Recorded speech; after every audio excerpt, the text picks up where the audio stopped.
Hello and welcome back to Spin and Fanimation. I am your host, Dennis Betholkis, and this is Jessica Jones, Season 3, the final season.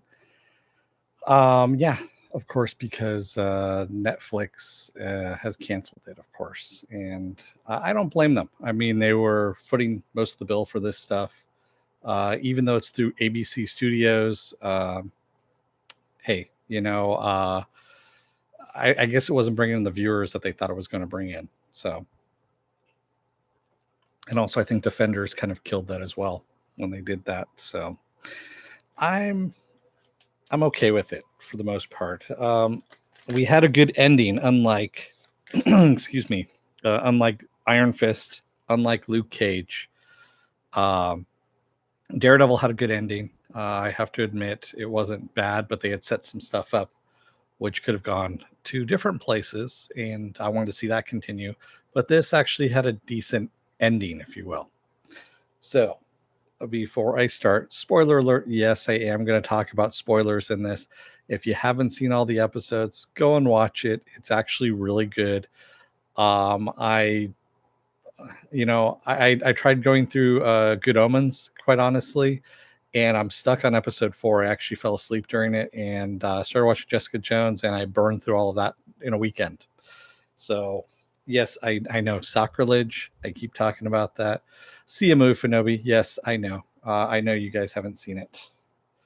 So, but yeah, it's I finished it early, so that's how good it was. So some of the highlights for me in this was I don't know if you noticed in my thumbnail that I have up there. There's a little teeny tiny picture underneath Jessica's right hand, and it's actually Patsy or Trish, as dressed up as Hellcat, a traditional comic book Hellcat costume, and it was at a party store that she tried it on. She went, "Oh hell no!" And it was a little Easter egg thing. It was a nice little Easter egg for us comic book fans. I didn't like the stupid scarf hoodie or no, the scarf beanie look. It was really kind of dumb. They should have just gone with a uh, bakavla, whatever it is that kind of you can pull down if you need to, and it looks normal. And yeah, instead of this whole beanie Lululemon scarf thing that just looked stupid. But and by the way, this is also a spoiler for seasons 1 and 2 as well. If you haven't seen any of the Jessica Jones series and also Defender, so everything is fair game. Marvel series is done on Netflix. You didn't check the schedule, Joe. See, that's what happens. And I mentioned this. I mentioned that I was going to do Jessica Jones last night during the tick. So, but yeah, it's everything's fair game Marvel wise at this point because it's been out for a while. If you haven't caught up on it, I sorry, it's been a long time as it is. Iron Fist, what was it? Was that the last thing that came out before this? Or no, The Punisher. The Punisher was the last thing, and I didn't even recap The Punisher season 2 or do anything like that because it wasn't The Punisher as far as I was concerned. And this was actually good. So Jessica Jones in the first 2 seasons, she did not change. Basically, her character started off and ended up in the same location, basically in the same dilemma, if you will. The only thing that changed in season 1 for her was that she had broken Kilgrave's spell, if you will, that whole thing that was kind of gnawing at her from Kilgrave, holding her back, and she was fighting back against it. But then once she got rid of that, there was no real character progression until Defenders. And we saw at the end of Defenders, she kind of had stopped drinking. She and Luke were talking a bit more, and it was a bit more friendly instead of a sexual nature kind of thing. And she was, looking like she was going to open up. And then we went into season 2, and we went right back to the same old fucking thing that was going on before. So, good, Joe. You got a repeater for your router. Yes, nice.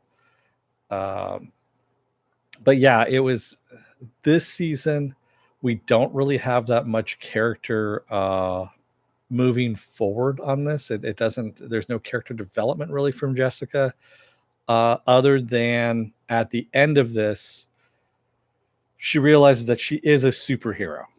You know, she's been a reluctant superhero all this time around. And now at the end of this, she realizes that she is a superhero. And um, it's kind of a shame that we finally get some character development at the very end. I mean, literally the last couple of seconds of the episode. And then we have the series being canceled. And I blame squarely Jeff Loeb on all of this, because he's the one that is the constant in all of these ABC studio productions. It's all Jeff Loeb. Remove that person from the equation, kind of like Bryan Singer in the X-Men movies of the last 20 years. It's been all Bryan Singer at this point. So I should just watch the 3% first. If you're going to watch anything of season 2, Joe, watch are you talking about Jessica Jones, the third? Actually, the third season's really good, Joe. It's so the third season is really what it is. The whole storyline is Dirty Harry. It's literally Dirty Harry, the first movie with Clint Eastwood back in the 70s. And they even have the Scorpio Killer with Salinger. Salinger, by the way, is his comic book equivalent is the Fool Killer, is what FOOL Killer, Fool Killer, and he's just a little more graphically. He's more of a serial killer in this, and it really does play out like Dirty Harry quite a bit, where you have Jessica being known but not really well known until she starts going on this guy's trail, and you get the harassment thing, the false harassment, all that kind of stuff, that he says that she's beating his ass and all that kind of stuff, that he fears for his life because she's super powered and all of that. Yeah, I like the character actor who was playing him too, Joe. That character actor, by the way, is Jeremy Bobb is his name. Kind of a weird name, but still. Jeremy Bobb, and he wasn't bad, quite honestly. He did a good job, a really great job actually, of being really creepy and kind of menacing. The only thing that was kind of funny is when he's trying to fight, when he goes into a wrestling stance, and it looked like he was trying to take a crap. That was the only thing that was kind of weird for me. But also Eric, we have this guy named Eric who is another super, if you will, another powered person, but his power is a little bit weird, where he can sense the evil in people, and it manifests in a headache in his head when he gets near people. If he touches really super evil people, kind of like Salinger, he bleeds from the nose and from the eyes, and it can kill him, depending on the intensity of the evilness. And that's actually what he's been doing, is he's been finding people that are evil, saying that he knows what they've done, when he really doesn't. He does a little bit of research on them to find out what they've actually done, and then he blackmails them for money, and that's how he's been making money. And of course, he meets Jessica, who he knows is good, and that's the other thing, is if he has sex with women, it's kind of like aspirin for him, as he says, and it clears him right up for the headache stuff. So I mean, interesting all around, and just I kind of liked it. It wasn't bad. It didn't drag in places. Hey, Stanley. So, and then we also had a little cameo as well. We had a little cameo from Luke Cage, and it was, the next to the last episode. It was kind of a bittersweet thing, seeing Luke Cage there. But Luke Cage, in his suit, he is now the king of Harlem at this point, because he has taken over from Mother Mabel. And he actually has some really good advice for Jessica. So we also have Trish. So at the end of season 2, Trish has killed Jessica's mom, and she's not remorseful about it at all, because Jessica's mom was a mass murderer, pretty much. She just ran around killing all these people that she thought were trying to hurt her daughter. And she actually thought her mom was dead all this time from the car accident, but she wasn't.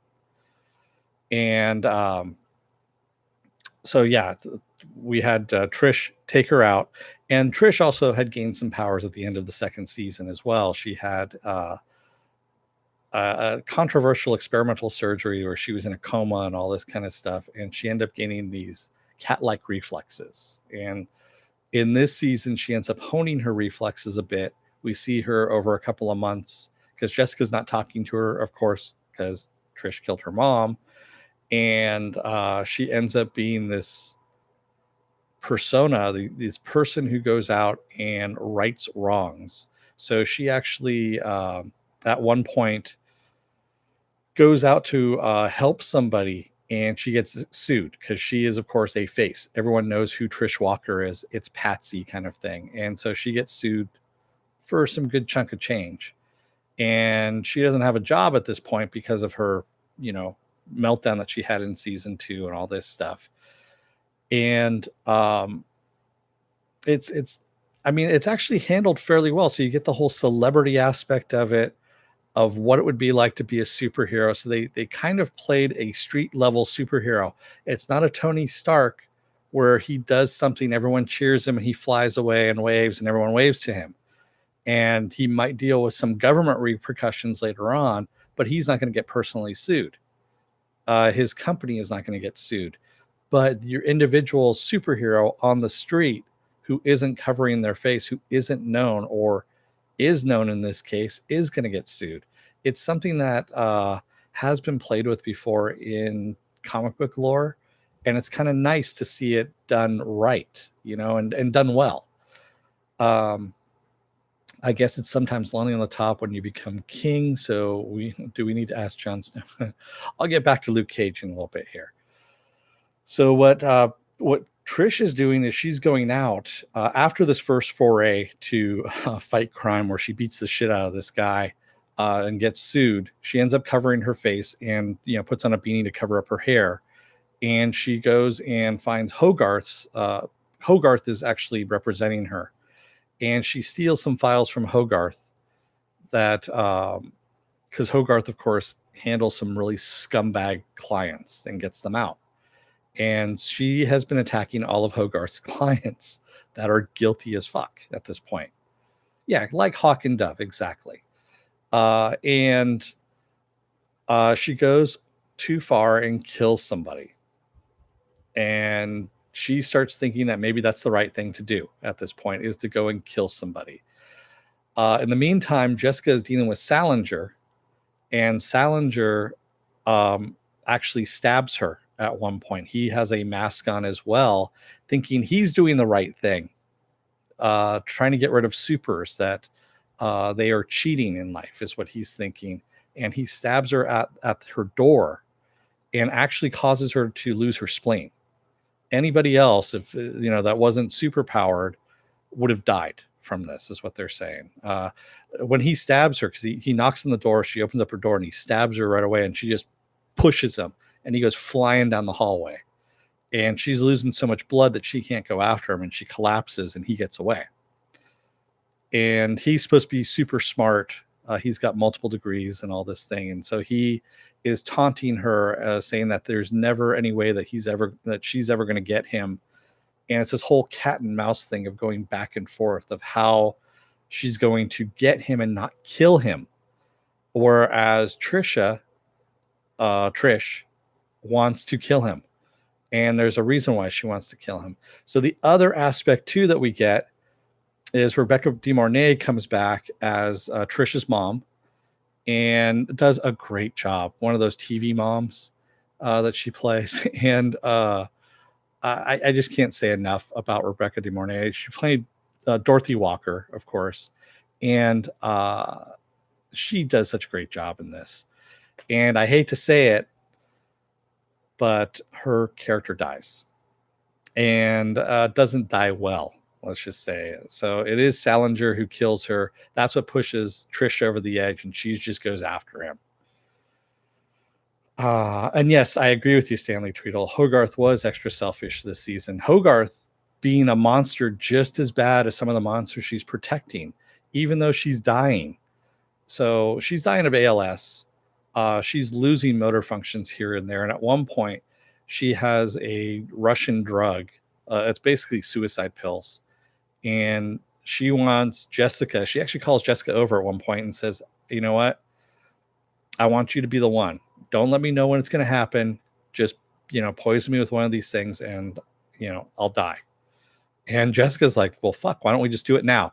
And she pops open the lid. She goes, how many of these things does it take? And she's dumping it into a drink and she's forcing her to drink it. And Hogarth freaks out at this point and is like, no, not now, kind of thing. And she goes, well, why? If you're so hell-bent on dying and you want me to kill you, why not do it now? Kind of thing. Yes, Trinity from Matrix. That's right, Joe Greer. And yes, Rebecca De Mornay from Risky Business. Yes. And both of them are still hot. I don't care what anybody says. They're both still damn hot. And yeah, they're I mean, it's good performances all the way around. We finally got rid of a lot of the shit that happened in season 2 that kind of mired it down. And it didn't play a feminist angle. It didn't play it didn't play a lot of the political shit that's going on right now. That's all I'm going to say. It didn't have to. It didn't have to. That was the whole thing. And they've done it still. It's a powerful message of things that are going on now, but done in a way that you can go back and watch this, I would say 5 years from now, and it's not going to feel dated. 10 years from now. And yes, that's my favorite scene, by the way. Stanley Tweedle is at one point, Jessica and Patsy or Trish get out of town because they're investigating Salinger. They're looking for dirt on him. And in his first kill specifically, they think he's killed his brother. They thought he killed his brother as his first kill. Turns out, no, that wasn't the case. He had killed a classmate that was a wrestling partner and who was doing well and was getting scholarships and things like that. And that was his first kill. And so they go into the small town to go and get these police records, his brother's death, which was a rollover from a tractor. And the cops won't give it to Jessica because they know who she is. They've seen the videos. She's on, all over the internet. And they know Salinger as well. And they're friends with Salinger. So they're like, nope, we're not giving you shit because, we don't trust you. You're super powered. Get the hell out kind of thing. And I love how, Jessica's like, okay, can I use the bathroom? It's a long road trip. And she goes in the bathroom and she texts it to Trish. She goes, Patsy needs a meltdown. That's all she does. And we hear the car alarm go off outside and Trish sitting in the car screaming, oh my God, I've dropped my keys. I don't know what's going on. It's triggering me. And it's the funniest damn thing for some reason for me. It was just kind of funny. The cops go running out to go and help her. And she's just completely overacting at this point while Jessica goes in and steals as many files from that year as she can.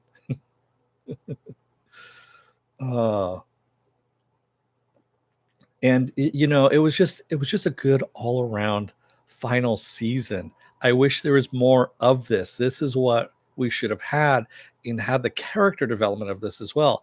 And everyone's wondering, where does David Tennant fall into all of this? All he had was a little voiceover thing at the very end. That's all it was. And it was, and I'll get to that too in a minute. But yeah, there was so much stuff that was in this. You're almost finished with Warrior. Hey, nice, Joker. It's actually good. That's a good, not as good as Jessica Jones season 3 though. That's all I'm gonna say. I liked Warrior, but Jessica Jones season 3 was better. And I mean, so Trish is she goes to go kill Salinger after her mom dies, after her mom gets killed by him. And Jessica stops her. And Trish runs away, but not before Salinger has taken a picture of Trish without her mask on, because everyone thinks she's the masked Avenger is what they're calling her, who is killing these people, killing these bad guys. And Hogarth is scared of her. I mean, Hogarth knows who she is, who the masked Avenger is, and says, I'm not going to tell anybody. Just don't kill me, kind of thing. because she doesn't want to be seen as the monster that Trish is going after, the monsters that Trish is going after, and realizes this, and she's scared. So there's a whole bunch of things that are going on in this. It's very multi-layered, I have to admit, and it's very well done. It's very and it's done noir as well. That's the whole thing. We have voiceovers from Jessica, almost kind of like a Raymond Chandler-esque, detective story, but also you have the Dirty Harry stuff thrown in. Like I said, the whole Scorpio killer angle, it does play exactly like Dirty Harry at that point, except having, with superpowers, and Trish trying to, kill him as well. And Trish does end up succeeding in killing him when he gets caught. He tries killing Jessica, and they're a step ahead of him, actually. And they find out, they kind of set a trap for him. And he gets caught, put in jail, and Trish breaks in and kills him. Stanley Trio says, I watched most of this season Saturday. Must have been quite addictive, even if it could have been 10 episodes. I thought 13 episodes were fine, quite honestly. Yeah, 13 episodes was plenty. It didn't have any filler episodes. Normally with these Netflix shows, we have like about 3 or 4 filler episodes. This one didn't. You could tell that they knew they were wrapping some stuff up, and they did a good job with what they had. I wish they had thought this out in season 1, season 2. Season 1 was good. Season 1 was awesome of Jessica Jones. Season 2, they need to think that shit through a lot more. And yeah. But so should I watch to this instead of finishing The Punisher? Yeah, The Punisher's crap, quite honestly, Joe Greer. Don't even bother with The Punisher. It's all about PTSD, and everything's blamed on PTSD. That's all it is. And I stopped giving a shit by about I think it was episode 7. Yeah, it was like halfway through, and I was just like, is he ever going to become the Punisher? No, he's not going to become the Punisher. Okay. So the Punisher is next to Iron Fist. Yeah, I would have to say. And the thing is, I'm a Punisher fan. I'm a huge Punisher fan, and it kind of hurt me that it was done as shitty as it was. I understand where they had to go with that and why they had to go down the PTSD route instead of making him the Punisher of the comics, because there's no way you can justify the Punisher of the comics in today's world. We have too much shit going on in the real world that mirrors that, and quite honestly, there's no way you could do that and have it play as sane or insane, if you will. It wouldn't play right. Yes, he's an anti-hero, but he would have been a bad guy in that one if they had played it out like the comics. It certainly was quicker paced than Too Old to Die Young. I didn't watch that. I had heard about it, but yeah. Punisher had a nice role in Millar's Civil War. Yeah, in the comics he did.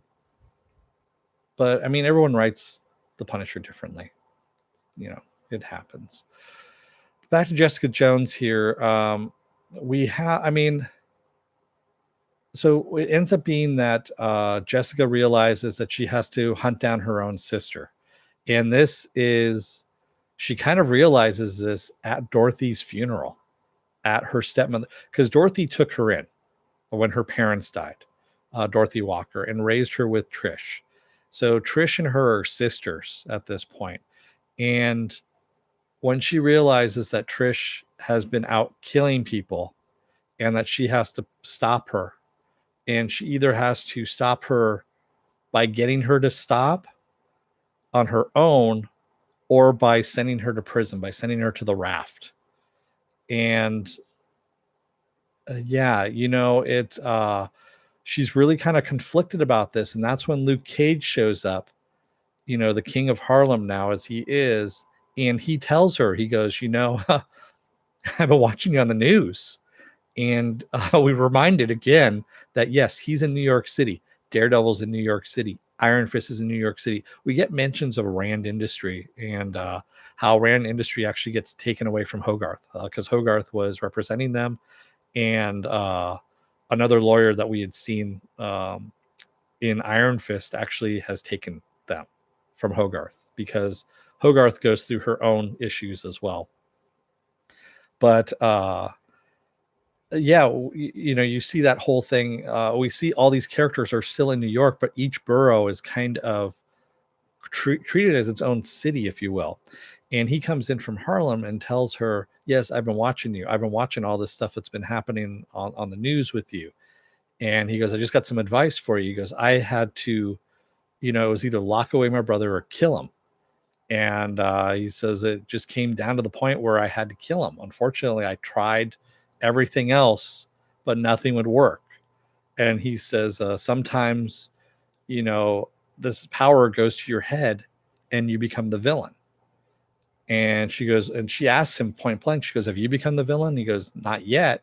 He goes, but I hope there's somebody there for me if I ever, do come down that road. And he kind of foreshadows that a little bit about he's self-aware of taking over Mother Mabel's business can actually corrupt him and take him down as well. And he wants someone there like Jessica Jones to take him down if that's going to happen. And so she has to do this with Trish. And, it kind of sucks that this happens. And, Trish ends up going out in the run at this point. She gets exposed as to who she is, Trish Walker. And they even mention that there's no way in hell that Trish could escape the country and just go anywhere she wanted to, because she's known internationally as well. The show that she was on, It's Patsy, is syndicated in 160 different countries, as they say. So at one point, she's trying to escape through these, I guess you could call them, mercenaries, and that are freelancing and all this stuff, and they're shipping weapons out, and they're also bringing people in and out and all this stuff in these metal coffins. So they're bringing anything they want in there. So she ends up finding her and giving her the chance to give up.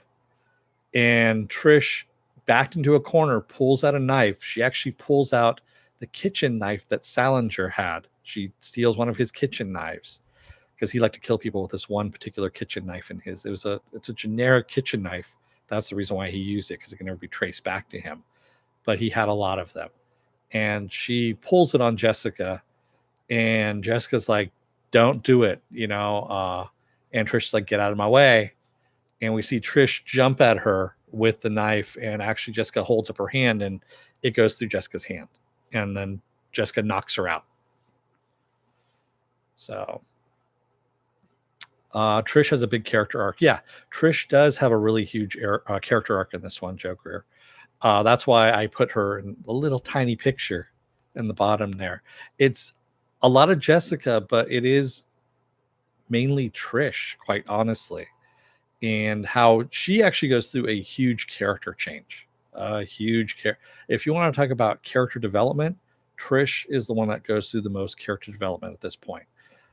Jessica does not, unfortunately, because we have a little bit of discussion after she loses her spleen that she needs to cut back on the drinking, and that she has to take all these antibiotics and things like that, because without the spleen, there's things that happen. And at one point, yes, she's not hydrated enough and passes out and has to be rushed to the hospital again and rehydrated, because she almost died again, because she's missing a spleen and she's just going back to what she was doing. And she still keeps drinking, but yeah, she is a little more careful about it. So yeah, Trish has the biggest arc this season. Yeah, exactly, Stanley. I agree with you. International Shopping Channel. Yeah, I'm a fan of Rachel Taylor's as well. She did a good job with this. She did a really good job. She played crazed, and we even get Trish's backstory, Trish and Dorothy's backstory a bit, about how her father was abusive and would take it on Dorothy. And at one point, she came home from school one day. She heard a thud upstairs and saw Dorothy on the ground with blood all over her. And she took some of the blood, smeared it on her face and on her shirt, and ran across to the neighbors and told the neighbor that her father was beating her. And they called the cops and sent him to prison. And she never saw him again. That was, we got a little bit of that. And then also,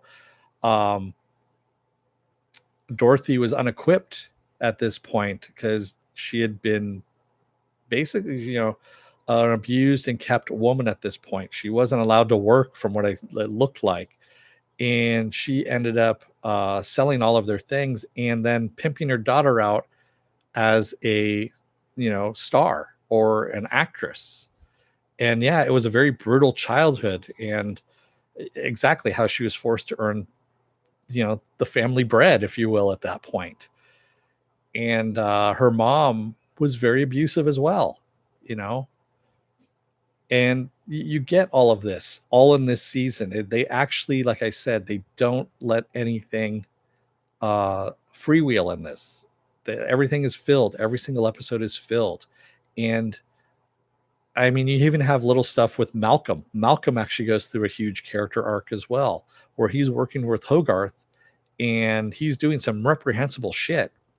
And it actually causes the death of a person, of what he does for Hogarth, causes a person to commit suicide because of the information that he finds on this person. And it's somebody that is the husband of a woman that Hogarth used to love, 25 years ago. And yeah, so I mean, and then Malcolm, of course, quits that and turns shit around at some point, but at the same time, his soul is tainted as well. Because Eric even says, he goes, you've got a touch of evil on you. And he goes, well, and they're asking him on a scale of 1 to 10. He goes, about a 3 is what he says. This is when he's working with Hogarth at this point. And at the end of all of that, I mean, Jessica walks away from the investigation, from the Alias investigations, and gives him the keys, gives Malcolm the keys and says, good luck with it, kind of thing.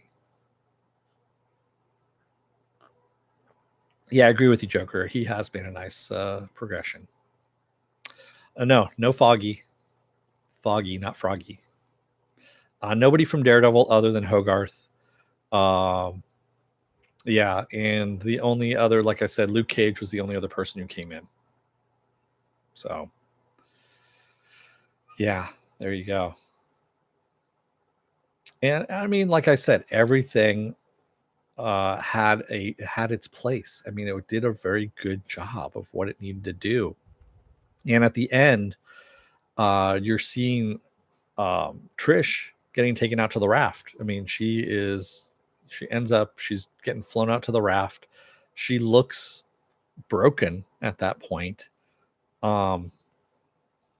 Which everything that's happened to her and everything that had happened to her, it really sucks. I mean, you see her broken, and Jessica's watching her, fly away, and she sees Jessica watching her, and she, kind of acknowledges her and realizes that, yeah, that needed to happen.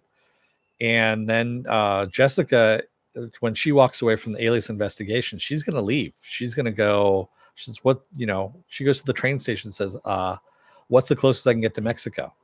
And she plunks down some money, and the guy says, El Paso is the closest you can get.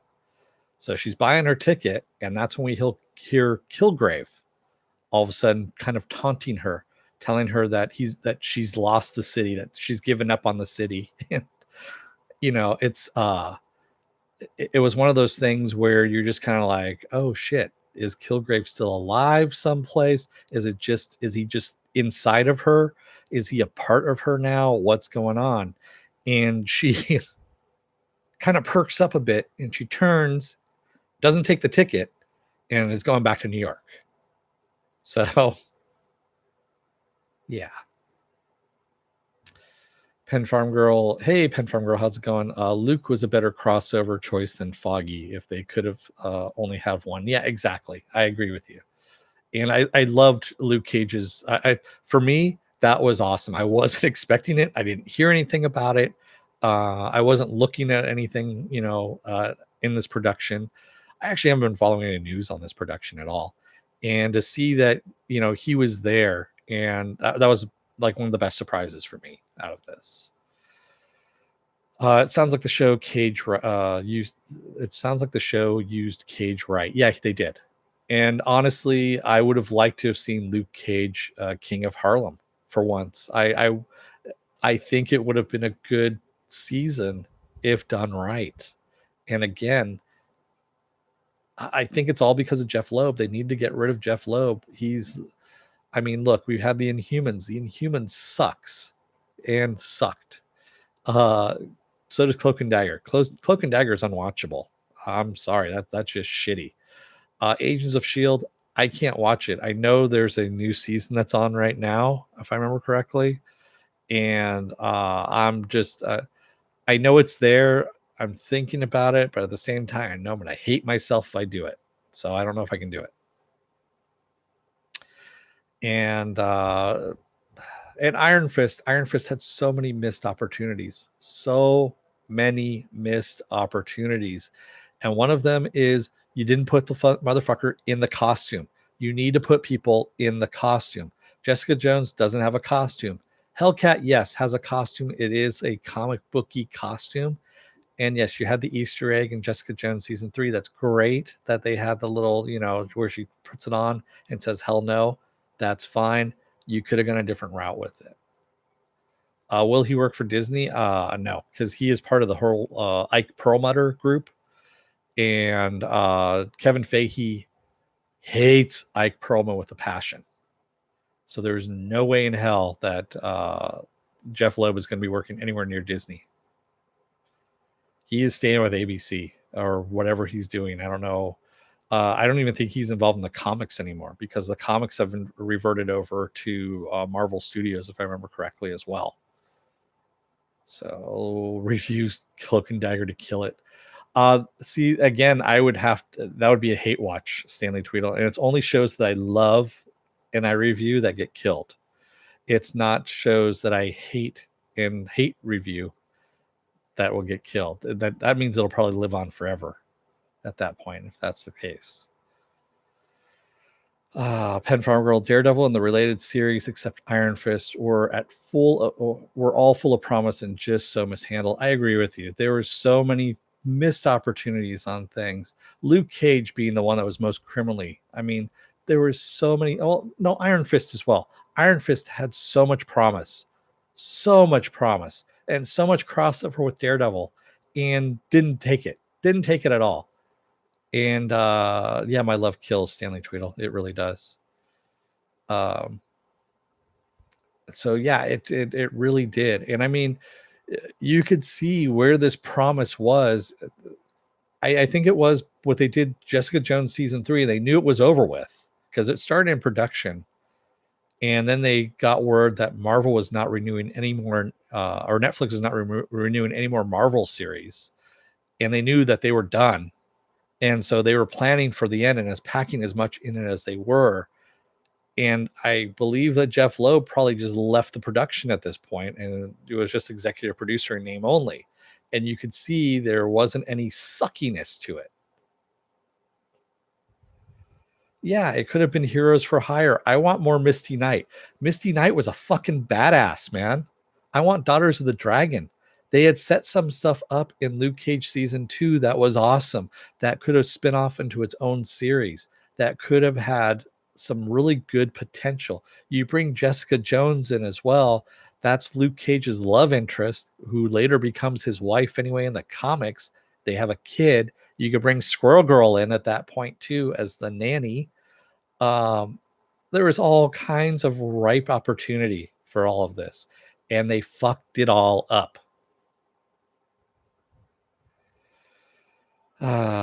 Stanley Trail says, I like Agents of S.H.I.E.L.D. Okay, it's not great, but entertaining trash. Yeah, I understand, Stanley. I understand what entertaining trash is like.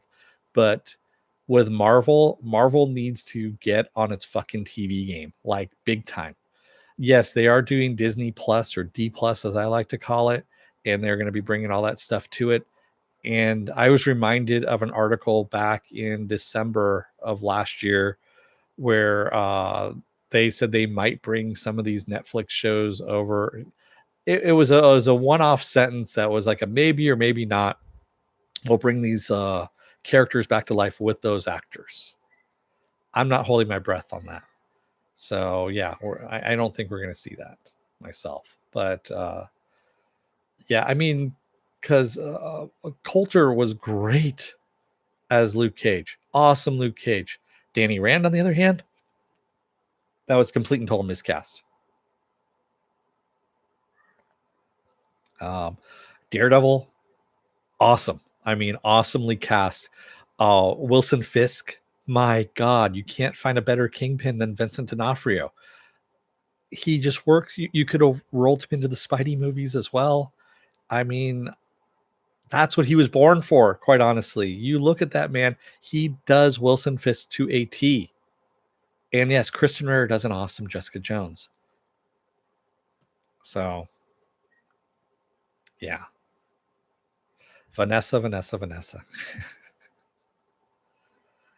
Yeah, and Luke Cage is one of my favorite Marvel characters. Okay, he really is. He is one of my favorite Marvel characters, and I'm pissed that he's just hasn't been done correctly. He was acted correctly. He was cast correctly. The stories just weren't done right. I should say the first half of season 1 was done correctly, and then the second half just fucked everything up that happened in the first half of the season 1. Penn Farm Girl says Fisk was so fantastic. We need more of that actor, Vincent D'Onofrio. Yeah, in that role, he's been trying to. He actually, has been talking about it on Twitter.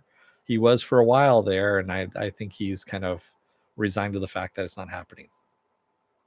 But yeah, they need to sign him up for the movies. They need to make him a Kingpin of New York and bring in Spider-Man. And yeah, I mean, you're now 5 years ahead in Spider-Man's timeline because of Avengers Endgame. And you can have a Wilson Fisk who has filled that hole, that vacuum in New York City after the snap. There is a way of doing it, and bringing him in cinematically into the MCU and have him have survived. You can have a whole new Wilson Fisk, but put in Vincent D'Onofrio as Wilson Fisk, and he is Spider-Man's main villain. Joe Greer says, which season did Daredevil have the hallway fight? That was season 1. Well, he had 2 hallway fights. Season 1, he had the hallway fight with the Russians. Season 2, he had the prison hallway fight as well. Yeah. So, yeah, like I said, there's great scenes within everything that they had. They had the right potential, but they didn't have the follow through on it. It wasn't there. And Daredevil was awesome. I mean, the first season, I'm chalking that all up to Stephen S. DeKnight. He was the one that was the guiding force, and that's the reason. I'm pretty sure that's the reason why he left, because season 2 he was being pushed into things that he didn't want to do, and he was like, yeah, screw it, I don't want to do this. Stanley Tweedle, sure, not sure if the tone of this Fisk matches with Tom Holland. Did you see the scene with him and now I'm blanking on his name, who played the Vulture in the car? That's, you can have the same kind of menace that happens, and it fits with Tom Holland's character. It really does. Keaton, thank you. Michael Keaton. All of a sudden I blanked on his name for some reason. But that whole menace, that is Wilson Fisk, but only like 100-fold. And I think Tom Holland would play off of that pretty well. So, yeah, there's a lot of opportunity out there for them to do some stuff now that they're ending, phase 3 and going into phase 4. And phase 4, like I said, is supposed to be separated Earthbound and Cosmic. And that's all you need to do. Yeah, I mean, Keaton has always been out there and doing some stuff. Before this, he was in Birdman, that really navel-gazing film that all the movie people loved because it talked about movie people, cinema, and not cinema, I should say. It talked more about the theater and acting, and that's why actors loved it. And it was very pretentious, but it was very well received. And that was his comeback, really. Yeah, exactly, Pen Farm Girl. Holland has to go up against someone as a villain. Why not Fisk? And yes, I understand, Spider-Man's main villain has always been the Green Goblin, but originally it was the Kingpin. Yeah. So that bringing it all back home again. Any idea what Netflix will do comic-wise? Yeah, Mark Millar. They have the rights to the Millarverse, and they are working on that right now. And they also did a deal with Dark Horse, so they're in the process of doing production on Umbrella Academy 2 right now. It actually just started filming today. What else are they doing? They're going to do some other stuff with Dark Horse. Hopefully they do. What I would love to see them do is a BPRD series. You don't need to bring Hellboy in, just BPRD, the Bureau of Paranormal Research and Development. All you need to do. You can have Hellboy come in for cameos here and there, or even an episode with Hellboy in there. So does that mean Kick-Ass? No, they're doing all kinds of new stuff of his. So Kick-Ass is actually part of, he owns the rights to some of those characters, but now that it's been done by a different film company, I don't think they can use it. So he's doing a whole bunch of new stuff. I honestly hope that they do. God, now I'm blanking on the Millar comic that he did. It's basically like an evil Batman, and it was a great comic. It was just really brutal and violent, but it was like an evil Batman. It was a guy dressed in white, and I can't remember what it's called now. Blanking on it completely, but it was an awesome comic, and that would be great. But yeah, he's doing a whole bunch of other stuff. They're also releasing comics. Millar is writing comics again, and they are releasing comics under their imprint as well, out in comic shops. Yes. Is it worth going back and watching? Which one, Joker? What is worth going back and watching? Pen Farm Girl says I'd still like to see Keaton back in Batman, either as an aging Bat or as the Joker. Why not add another one to the mix? I'm not fussy. I don't know. Why not Commissioner Gordon? How about Keaton as Commissioner Gordon? Joker the Third says perfect for teenagers to wage war and mean middle-aged crime boss. We saw a glimpse in the animated movie. Exactly. Yeah, BPRD would be fucking awesome. Quite honestly, Stanley Tweedle. It really would. Isn't Vendetta supposed to be Batman, Joker together? Yeah, exactly. Thank you. Vendetta. That was the name of the comic. Thank you, Joker. Yes, it was supposed to be kind of like the Batman corrupted by the Joker. And he's just gone fucking evil at this point and is terrorizing police everywhere all over the world. Yeah. See, it works, Pen Farm World, doesn't it? Commissioner Gordon, I can see him with the mustache and just being a smartass Commissioner Gordon. V for Vendetta, the Wachowski movie. That's actually really good. It's actually fairly decent. I haven't seen it in a while. I have it on DVD back here someplace, but I haven't watched it in quite a while. Too much stuff to watch. So every now and then I need to take a little break from my stuff too and just kind of watch something mindless or whatever. And what was it I watched on HBO recently? They had Tag. It's the movie based on the true story of some guys that have been playing the same game of tag for 30 years. And it was pretty damn funny, I have to admit.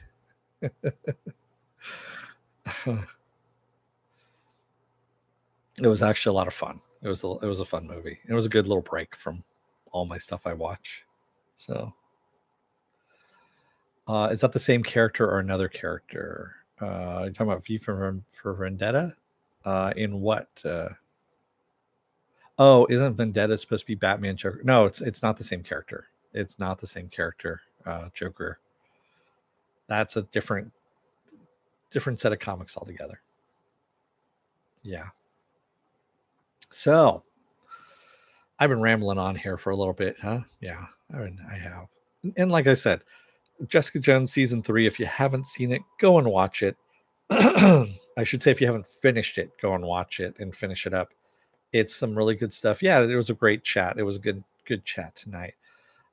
Except for League of Gentlemen, Alan Moore movies were quite good, even if he disowns them. Yes. Well, and also Watchmen. Watchmen was just bad. I'm sorry. It's if you try and go back and watch it now, it's bad, really, really bad. Especially the whole sex scene, which is played for humor more than anything else. That's the only thing I can think of that they did is that they played the whole sex scene in the. Yeah. And I put that on Zack Snyder. Excuse me.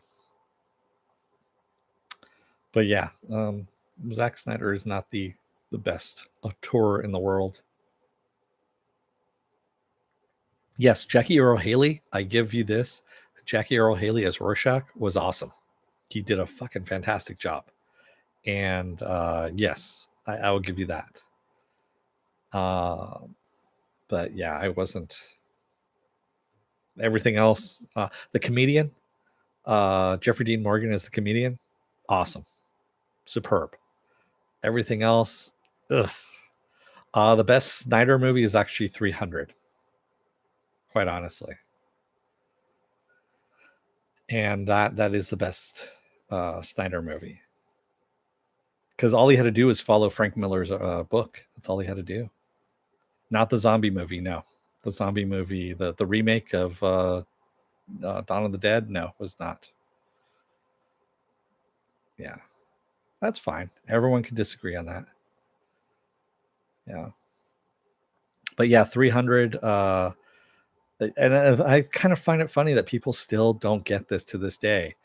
That it's even shown in the book, and it's shown in the movie as well because he used the book as storyboards for the movie.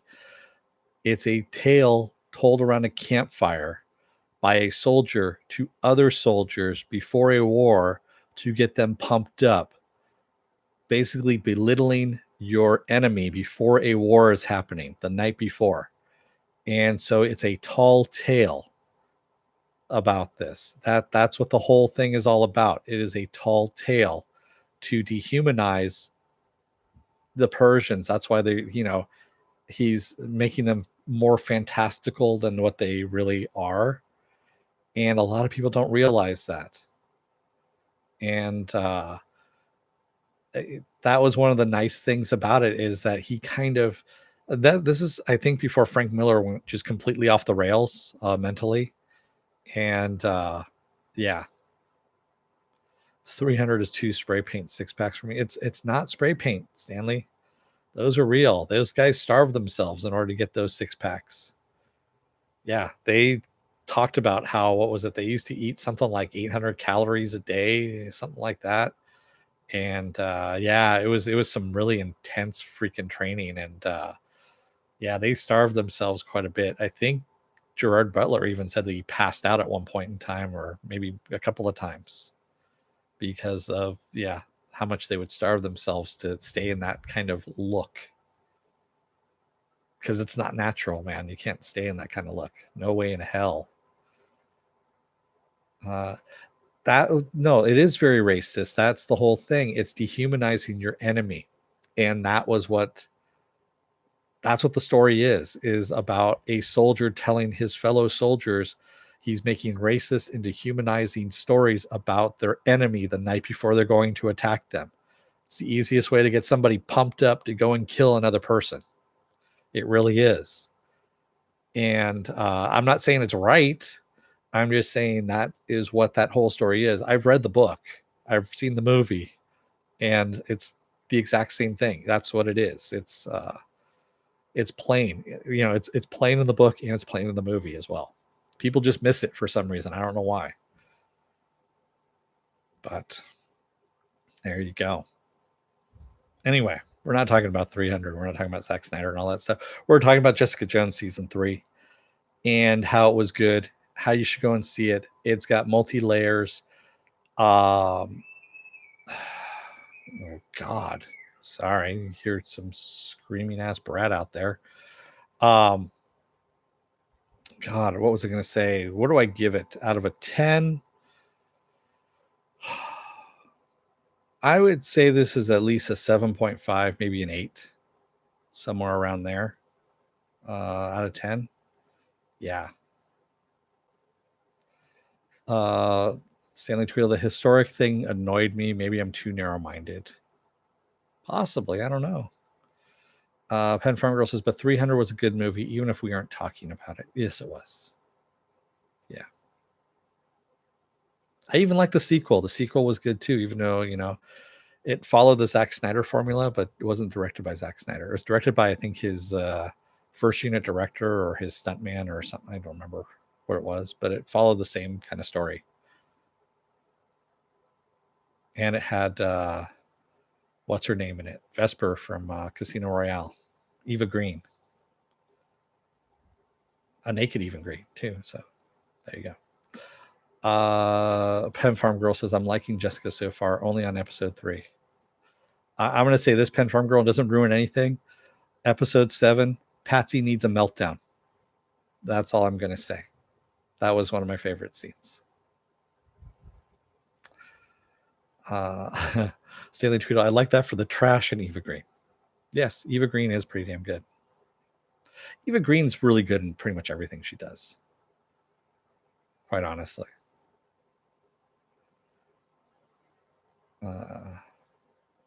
We need t-shirts. We need Patsy needs a meltdown.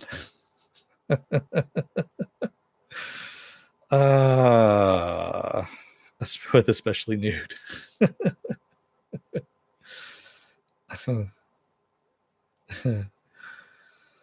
Yeah, I actually came up with a tagline for Suspended Fanimation, and what did I say it was? It's genre entertainment for the casual hardcore fan. It's actually on my website, so if you go to suspendedfanimation.com to check out the schedule and things like that, Joe Greer, you'll see at the very top it says genre entertainment for the casual hardcore fan. I'm not giving you any crap, Joe Greer. Really, I'm not. Google Images, nice feature. You're actually looking that up right now, Joe? That's what you're looking up? So, yeah, that's what I am too, Stanley Tweedle. I'm old now at this point, so I can't be that. Jesus Christ. All right. Well, that I think is going to signal that the end of this. So if you like what you see here, hit the subscribe button, hit the like button. And also, you can find out when my schedule is up, what I'm going to be next on. It's on suspendedfanimation.com. I also have it up on my Facebook page. I also have a Twitter. I have an Instagram. And I also have a Patreon account as well, but I don't have the tier set up as of yet. If you're still on the fence about joining up, you're going to see a video that pops up here that's going to pluck a video from my vast video library based on everything that you watched. And it's going to put it up here just for you to watch. If you like what you see there, hit the subscribe button and hit the like button as well.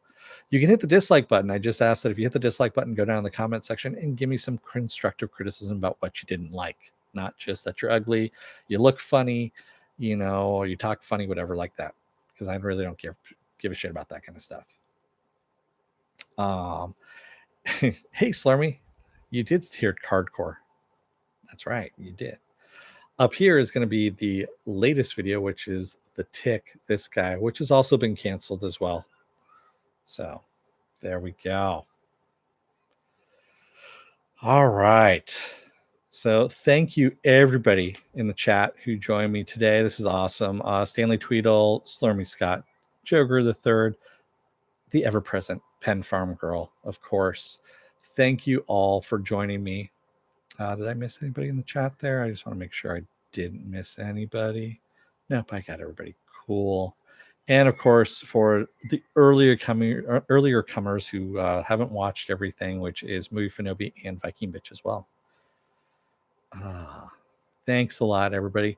And also thank you for those of you who decided to stick around this long and watch the video and stick around here. And I will see you tomorrow for Krypton Season 2, Episode 2. That's where we're going with that. And Thursday is going to be iZombie. Friday is going to be Swamp Thing. And Saturday is Saturday Morning Blast Off. There we go. So thank you, everyone. Yes, the Phanobich Wrench Squad. Exactly, Pen Farm Girl. Tiny Lobo tomorrow. That's right. Tiny Lobo. We get to see what Tiny Lobo's been up to. All right. Or not. No Krypton here. You can't watch Krypton, Stanley Tweedle? Well, you know what you can do? You can watch it the next day on the Sci-Fi app, and then you can watch the video afterwards. You can do that. So with that said, and the screaming actually that's commencing outside, I'm going to let you guys go. And I will see you tomorrow. So don't let the door hit your ass on the way out. Otherwise, you may find your show canceled because I liked it and I reviewed it. Sorry. Good night, everybody. Thank you.